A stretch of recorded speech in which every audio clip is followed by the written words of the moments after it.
नमस्कार मंडळी. मालिकेचा जबरदस्त असा प्रोमो आउट झालेला आहे आणि इकडे आता ऋषीने अक्षरशः मायलेकीची भेट घडून आणलेली आहे. आणि एवढंच नाही तर आता त्याच्यामुळे गौरीने सगळं सत्य होतं ते आता कमळी आणि ऋषीला सांगून टाकलेलं आहे. खूप मोठा सत्याचा उलगडा केलेला आहे. आणि इथे कमळीचा जो काही गैरसमज झाला होता तो गैरसमज दूर होऊन कमळीने आता इथे ऋषीसोबत लग्नासाठी होकार सुद्धा दिलेला आहे. पण प्रेक्षकांना तर एवढंच नाही, ज्यावेळेला कमळीच्या समोर सगळं सत्य समोर आलेलं आहे, कामिणीचा रागिणीचा खरा चेहरा समोर आल्यानंतर जो काही आता ऋषीने आणि कमळीने प्लॅन केलाय तो तर भन्नाट आहेच. त्या दोघी उद्ध्वस्त होणार तर आहेच. पण इकडे अनिकाला जेव्हा कळतं आता कमळीचं आणि ऋषीचं लग्न ठरलंय, तेव्हा मात्र अनिका इकडे स्वतःला संपवण्याचा प्रयत्न करत असते. आता या सगळ्या गोष्टी नक्की कशा घडल्या, काय घडल्या, हे सगळं सगळं काही आपण आजच्या भागामध्ये पाहणार आहोत. पण त्याआधी प्रेक्षकांना तुम्हाला जर मालिकेचे असेच नवीन अपडेट, नवीन भाग सगळ्यात आधी पाहिजे असतील तर आपल्या चॅनलला आत्ताच सबस्क्राईब करून व्हिडिओला लाईक करायला विसरू नका. इकडे कमळीला कळतं की ऋषीने फसवलं, म्हणजे ऋषीनेच आबांच्या नावाने पत्र दिलं. तेव्हा कमळी आता इकडे येते आणि ऋषीला जाब विचारते आणि ऋषीच्या कानाखाली सुद्धा देते. आणि ती म्हणते की तुम्ही माझ्या आणि आबांच्या नात्याचा असा वापर करूच कसं शकता, माझा विश्वासघात कसं करू शकता, तुम्हाला आमच्या नात्याची जरा सुद्धा किंमत नाहीये का. आता ती ऋषीला बरंच काही बोलत असते. ऋषीला खरं तर विश्वासच बसत नसतो की कमळी त्याच्यावरती हात उचलू शकते. ऋषीला खूप वाईट वाटतं. पण ऋषी म्हणतो की कमळी, एकदा माझा ऐकून घे. मी हे सगळं केलं ते त्यामागे काहीतरी कारण होती. माझा हेतू चुकीचा नव्हता. मला तुला सावरायचं होतं, तुला मोटिवेट करायचं होतं आणि यासाठी मी हे सगळं केलं आहे. कमळी म्हणते की बस करा ऋषी सर, आता खोटं हे खोटंच असतं. त्यासाठी तुम्ही ह्या अशा प्रकारे माझ्या भावनांचा, माझ्या आणि आबांच्या नात्याचा असा गैरवापर करायला नको होता. मी तुमच्यासमोर हात जोडते, बस करा. आजपासून आपल्यामध्ये जे काही होतं, जी काही मैत्री होती ती आजपासून संपली आणि तुम्ही माझ्यापासून लांबच राहा. आता मात्र ऋषी चिडतो आणि म्हणतो की बस कर कमळी, एकदा माझी बाजू समजून तरी घे. मी हे सगळं केलं तुला सावरण्यासाठी. तू मध्यंतरी एवढी खचली होतीस आणि मला तुला धीर द्यायचा होता. मान्य आहे, माझी चूक झाली, मी खोट्याची साथ घेतली. पण कमळी, हे मी सगळं तुझ्यासाठीच केलं. आणि एवढंच नाही कमळी, मला इतके दिवस तुला एक गोष्ट सांगायची होती आणि ती मी आज सांगणार आहे. कमळी, माझं तुझ्यावरती प्रेम आहे. आता ऋषी जोरातच म्हणतो की हो, माझं तुझ्यावरती प्रेम आहे आणि मला हे तुला सांगताच आलं नाही. आणि म्हणूनच मी ठरवलं की आबांच्या शब्दामध्ये तुझ्याशी बोलायचं. कदाचित तुला माझ्या फिलिंग्स, माझ्या भावना समजतील आणि म्हणूनच मी हे सगळं केलं. आता ऋषी जेव्हा हे सगळं बोलतो, कमळीला मोठाच धक्का बसलाय. कमळी म्हणते, ऋषी सर तुम्ही काय बोलताय, तुम्हाला कळतंय, तुमचं डोसकं बिस्कं फिरलं नाहीये ना. ऋषी म्हणते, हो, माझं कमळी तुझ्यावरती प्रेम आहे. मी ज्या वेळेला तुला पहिल्यांदा भेटलो ना, त्या क्षणी मी तुझ्या प्रेमात पडलो होतो. आता हे सगळं बाहेरून गौरी सुद्धा ऐकत असते. गौरी सुद्धा ऐकते आणि गौरी म्हणत असते की ऋषी बाबा, तुम्ही तुमच्या मनातलं सांगितलं ते बरंच झालं. गौरी मनातल्या मनात म्हणत असते की कमळी, तू या गोष्टीसाठी नाही म्हणू नको. ऋषी बाबासारखा मुलगा तुला ह्या जगात शोधून पण सापडणार नाही. तेच तुला समजून घेऊ शकतात. अगदी लाखात एक जोडी दिसेल तुमची. ते नयनतारा आणि अन्नपूर्णा आजी यांचं सुद्धा याच गोष्टीवर बोलणं चालू असतं. आणि फायनली आता नयनताराने इथे अन्नपूर्णा आजींना ऋषीच्या आणि कमळीच्या लग्नासाठी होकार दिलाय. अन्नपूर्णाला नयनतारा म्हणते की माझी या लग्नाला पूर्णपणे परवानगी आहे. पण तेवढ्यात राजन म्हणतो की पण हे सगळ्या गोष्टी आपण कमळीला आणि ऋषीला विचारूनच करायला हव्या होत्या. नयनतारा आणि अन्नपूर्णा आजी यांचं सुद्धा याच गोष्टीवर बोलणं चालू असतं. आणि फायनली आता नयनताराने इथे अन्नपूर्णा आजींना ऋषीच्या आणि कमळीच्या लग्नासाठी होकार दिलाय. अन्नपूर्णाला ऋषी हा फक्त आणि फक्त माझा आहे. मी त्या गावछापचा होऊ देणार नाही.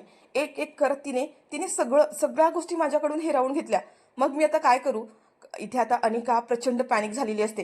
तिला काय करावं काही कळतच नाही. ती धावतच तिच्या रूममध्ये जाते आणि तिच्या मागोमाग आता कामिनी सुद्धा जाते. कामिनीला माहिती आहे की आता ही गोष्ट ऐकल्यानंतर अनिकाला प्रचंड राग आला असणार आहे. अनिका ते खूपच डेस्परेट झालेली असते, खूप पॅनिक झालेली असते आणि म्हणते की नाही, ऋष फक्त माझा आहे. मी त्या कमळीचा होताना बघू शकत नाही. कमळी, तू माझ्याकडून सगळं घेतलं आणि आता माझा ऋष पण. मग मी जगून काय करू. सगळं संपलंय, माझ्याकडे काहीच राहिलं नाहीये. असं म्हणून आता तिथे असलेला चाकू असतो, तो चाकू आता अनिका घेते आणि स्वतःच्या हातावर ठेवते आणि ती स्वतःचा आता हात कापून घेण्याचा प्रयत्न करत असते. ऋष जर माझा होणार नसेल तर मी जगून काय करणार आहे.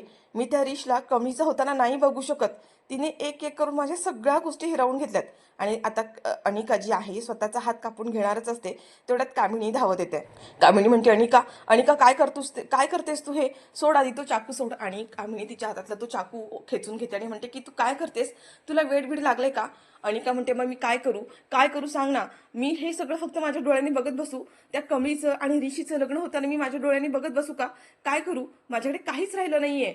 माझी प्रत्येक गोष्ट त्या कमीने माझ्याकडून हिरावून घेतली आणि आता तर ऋषीला सुद्धा मी ऋषीशिवाय राहू शकत नाही. ऋषी फक्त आणि फक्त माझा आहे आणि तो जर माझा होणार नसेल तर मग माझ्या जगण्याला काय अर्थ आहे. नाही, तू सोड, तू ग्रॅनी मला सोड. कामिनी आता इथे अनिकाच्या एक कानाखालीच देते आणि म्हणते की बस कर, तुझं डोकं बिकं फिरलंय का. मी तुला शब्द देते, ऋषी हा फक्त तुझा आहे आणि हे सगळं मी तुला मिळवून देणार आहे. तुला माहितीये ना, आपल्याकडे एक हुकमाचा एक्का आहे आणि आपण ठरवलं तर आता सुद्धा त्या कमीला घराच्या बाहेर काढू शकतो.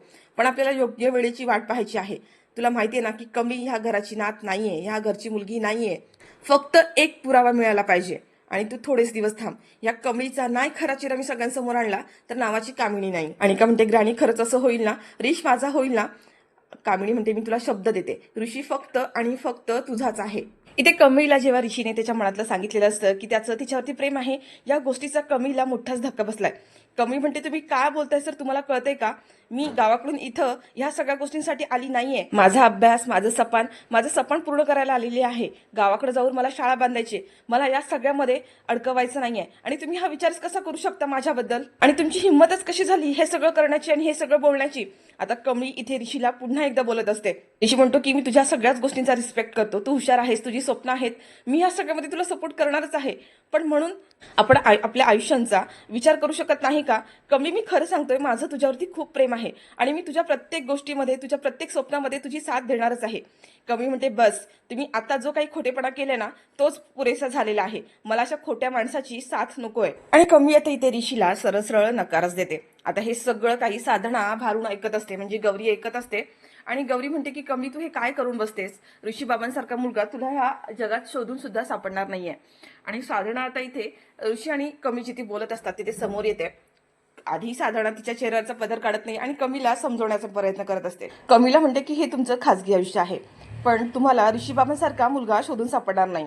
तुम्ही एकदा त्या गोष्टीचा विचार करून बघा.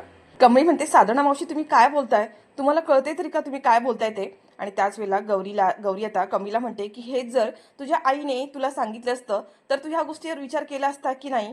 कमी म्हणते, पण आई मला असं का सांगेल. आणि त्याच वेळेला आता गौरी सगळ्यांसमोर, म्हणजे त्या दोघांसमोर स्वतःच्या चेहऱ्यावरचा पदरच बाजूला करते.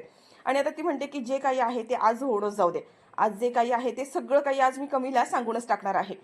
जेव्हा आता गौरी तिच्या चेहऱ्यावरचा पदर काढते आणि कमी आता तिचा चेहरा पाहते, कमीला मात्र खूपच मोठा धक्का बसलाय. कमी म्हणते की आई, तू इथे आता मात्र खूप मोठं सत्य समोर आलंय. एकतर कमीची आणि गौरीची भेट झालेली आहे, त्या दोघी जणी मायलेकी आहेत, हे तर समोर आता ऋषीच्या समोर सत्य आलं. आतापर्यंत ऋषी त्यांना साधना समजत असतो. इथे आता गौरी जी आहे, म्हणजे सरू आहे, ती म्हणते आज मी तुम्हा दोघांना सगळं काही सांगणार आहे.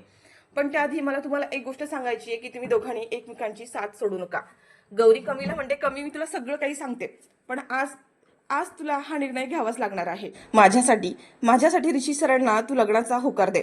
कमी म्हणते, अगं पण तू आई काय बोलते तुला कळते का, आणि तू इथं आली कशी, यांच्या घरी तू काय करते, आणि इतके दिवस तू साधना मावशी म्हणून इथं का राहतेय, आणि इतके दिवस तू इथंच होती तर तुला मला भेटावंसं, माझ्याशी बोलावंसं नाही वाटलं का. साधना म्हणते की मी तुला सगळं काही सांगणार म्हणाली ना, कमी सगळं सांगणार आहे, योग्य वेळ आली की सगळं सांगते, पण तुम्ही ही गोष्ट अजूनही कोणाला सांगू नका की मी इथं राहतीये. साधना म्हणजेच गौरी आधी ऋषीला विनंती करतो की ऋषी बाबा, मी कमीची आई आहे हे तुम्ही कोणाला सांगू नका, मला शब्द द्या. ऋषी तसा शब्दही देतो आणि आता कमीकडून साधना ऋषीच्या लग्नासाठी कमीकडून होकार मिळवूनच घेते. आणि त्यानंतर आता इथे गौरीने म्हणजे झालेला सगळा प्रकार आहे तो ऋषीला आणि कमीला सांगितलेला आहे. कमीच्या लहानपणापासून, आणि त्यानंतर आता इथे गौरीने म्हणजे झालेला सगळा प्रकार आहे तो ऋषीला आणि कमीला सांगितलेला आहे. कमीच्या लहानपणापासून तर राजन आणि गौरीच्या नात्याबद्दल, आणि कामिनीने आणि रागिणीने आतापर्यंत केलेली कटकारस्थानं, आणि ती आतापर्यंत कमीला इतकी वर्ष लांब का राहिली घेऊन, हे सगळं काही आता कमीच्या आणि ऋषीच्या समोर आणलेलं आहे. आणि कमीच राजनची मुलगी असल्याचं सुद्धा आता तिने सांगितलेलं आहे. आता एवढे दिवस राजन आणि कमी बापलेक असल्याचं नाटक करत होते, पण आता गौरीने मात्र ऋषी समोर आणि कमी समोर खूप मोठं सत्य आणलेलं आहे. कमीला आता तिचे वडील राजन खरे वडील आहेत आणि अन्नपूर्णाच तिची आजी आहे, हे सत्य तर समोर आलेलं आहेच. आणि त्यासोबत कमीने आता लग्नाला होकार सुद्धा दिलाय.